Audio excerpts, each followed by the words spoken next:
Hello, Cancer. Ito na yung first reading mo for the month of November. So, marami pa naman ibang readings. Ito lang yung pauna.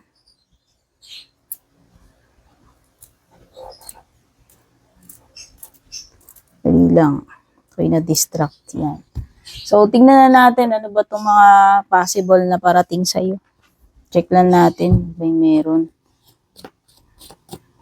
So, ang gagamitin ko lang dito sa reading na to ay fortune cards. Hindi mo na ako gagamit ng tarot cards. Sa mga next reading na lang. Kasi nauumay din ako sa tarot cards eh. Okay. Meron kang firecracker. Crib.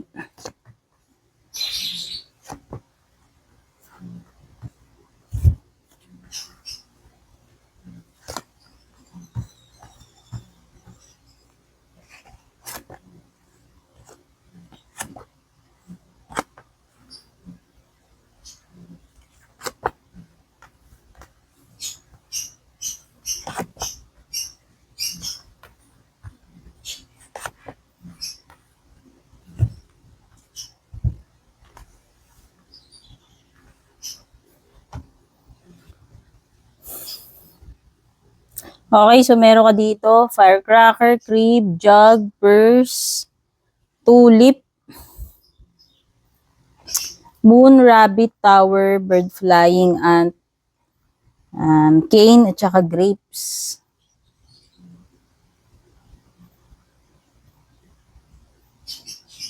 Ito muna tayo. Mukhang may mga exciting events. Etong month na ito para sa'yo, ano?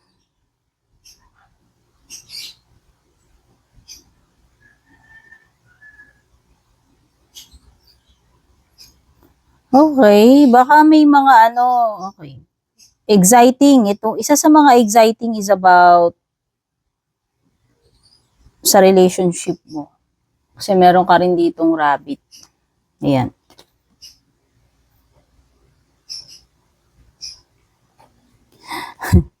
Too much concern with sex matters. O, ano to? So, ikaw nakakaalam niyang Cancer. Hindi ko alam yung mga activities mo. Or activities nyo ni person mo. Pero may mga sinasabi kasi dito na yan. Masyado ka raw concerned this month about these matters. sex matters. Okay? Naku, oo. Ingat ka. Kasi ayan, pero kung gusto mong makabuo ng baby, wala namang problema. Kasi nga, masyado kang physically active. O, meron kasi ditong crib, which is an indication na pwedeng pregnancy yan eh. Conception or birth of a child. Kung meron ba ditong may kabuwanan na, malapit ng mga anak, babying paparating sa family. O, yan. Pwedeng ganyan. Pero, ayun na nga, kasi magiging very physically active ka, tsuktsakan active yan. Siguro doon yung mataas na tendency na magkaroon ng conception, pregnancy. Okay. Meron something dito siguro na ina-anticipated mo dito sa firecracker, no? Na napaka-excited mo tungkol dito sa bagay na ito. It could be an important announcement kung ako tatanungin din. Kasi parang meron something dito na pasabog. With the excitement card. Sa ako, ano naman itong bagay na to, excited ka na talaga para dyan. Or magdadala sa'yo ng excitement yan. Light-hearted, carefree time. Para sa akin, na nafe-feel ko dito, parang energy na masyadong pagiging relaxed, kampante. Kaya nga yan eh, kung malimbawa masyado kang tsuktsakan active, kayo ng person mo, malamang masyado kang naging maluwag, no? Masyado kang naging happy-go-lucky, relax na relax ka, kampante ka, baka makabuo ka. Diba kayo? Yun lang naman yun. So, kung gusto ninyo, wala namang problema dyan. Mga adult naman na kayo. Pay attention daw when it comes to finances mo. Okay? Huwag masyadong, ngayon, happy-go-lucky. Ayan may happy-go-lucky card kasi dito Whether sa SEX matters yan, whether sa pera, masyadong kampante, masyadong relaxed. Okay? So, ingat-ingat pagdating dun sa mga matters na yun. Kung ayaw mapasubo, magkaroon ng problema, no? Ayan. Dahil nga to sa matinding passion, kaya umatikabo yung init mo ngayon, Cancer. O init ninyo sa isa't isa. Itong passion na to, hindi lang naman yan sa SEX matters, hindi lang naman sa physical, pwede rin naman sa ibang bagay ito na very, kasi nga andun yung mga emotions sa pagiging sobrang excited, pagiging sobrang passionate, ano man itong gagawin mo.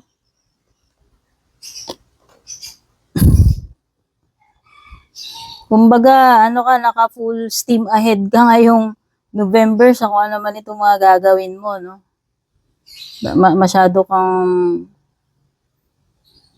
masyadong concerned, masyado kang, kumbaga parang in-hit yung energy mo itong November Whether sa mga activities mo yan, sa trabaho, sa mga gagawin mo, projects mo, or pagdating doon sa person mo.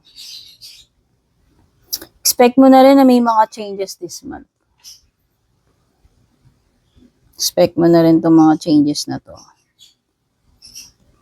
Ito yung sinasabi ko, parang merong news na paparating tapos something na exciting. Could be magandang balita. It could be intriguing, exciting. Ano man itong makakarating sa yung message or balita. Parang feeling ko balita No, baka may mag-a-announce kung hindi man ikaw to, may mag-a-announce sa family ninyo, pregnant si ganito, ganyan. O, diba? Pwede yun pero pwede rin namang ibang bagay. No? Basta meron ditong exciting news, good news, paparating sa iyo itong month na ito, na ng November. Sensya na maingay, may nag-deliver ng tubig. Wow, meron ka ring tower card. Tower card is about success or building a strong foundation. So, hindi ko alam. Mukhang ano man itong bagay na to na i-build mo pa lang or naumpisahan mo na. Ibig sabihin, maaari itong maging successful. Tsaka magiging matatag yan. No? Kasi ito para sa akin, ito is stability. Okay? So, ibig sabihin nito, ano man yung pinag-effortan mo, masasayang yung efforts mo dyan kasi nga magiging, mag-yield ng magandang resulta or magiging successful yung kahihinatnan nito. So, whether career yan or personal projects na gagawin mo, o ano mang goal mo, magsasucceed ka dito. Okay? O, ayan, di ba? Dalawa yung card mo ng success.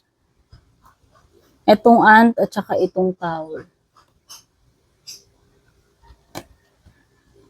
At work achievement success, yung mga langgam, di ba, well-known sila sa pagiging mapag-impok, pagiging masipag, maagap, kasi yung mga ants, summer pa lang, nagpe-prepare na sila nag-i-stock na sila ng pagkain nila bago pa yung tag-ulan. So, yun na nga, kung magiging ito kasi parang may sinasabi, pay attention to your finances.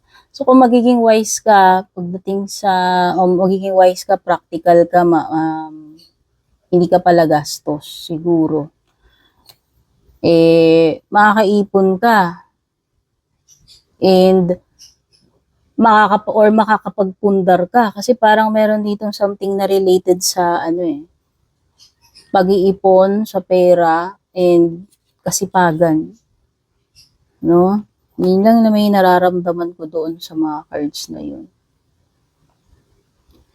Okay, kaya halimbawa meron ka pinag-iipunan, yun talaga gusto mong maipundar yun, most likely kung naging wise ka naman sa pagmamanage ng finances or nagsisave ka, meron at meron kang maiipon or mahuhugot sa time ng pangangailangan mo or yun na nga, maaaring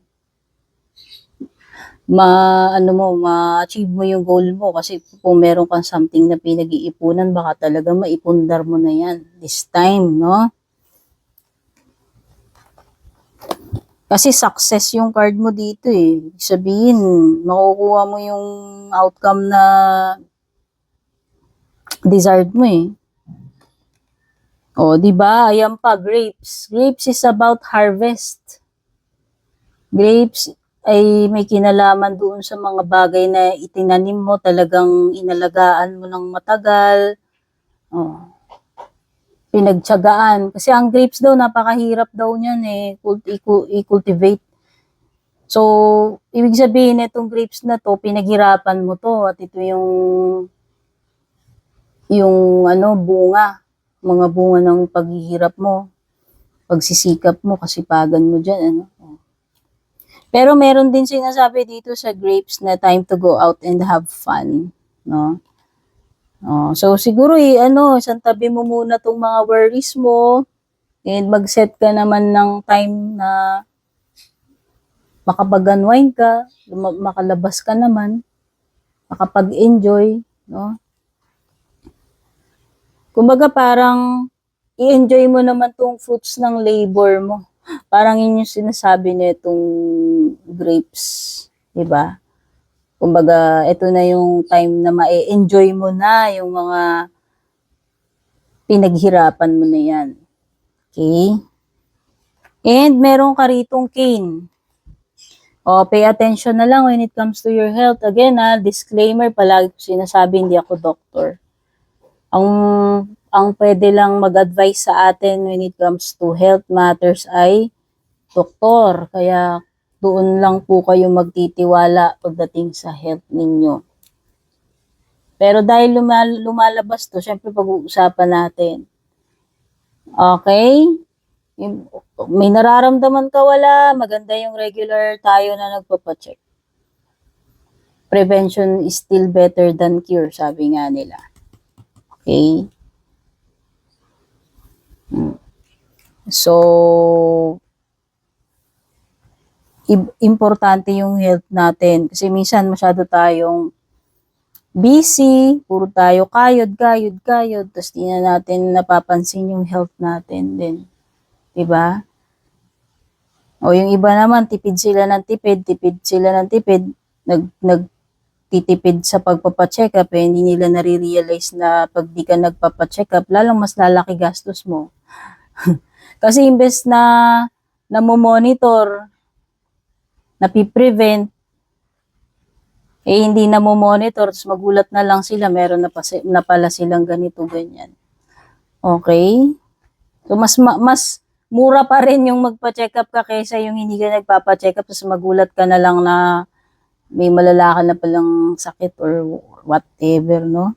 So, yun lang, yung mga nahugot ko energies dito. Again, huwag nyo masyadong seryosohin to. Kahit sabihin natin, card reading lang naman din ito. Always pray pa rin. Mas maganda mag-rely pa rin tayo doon sa itaas. Take care. God bless. Babush.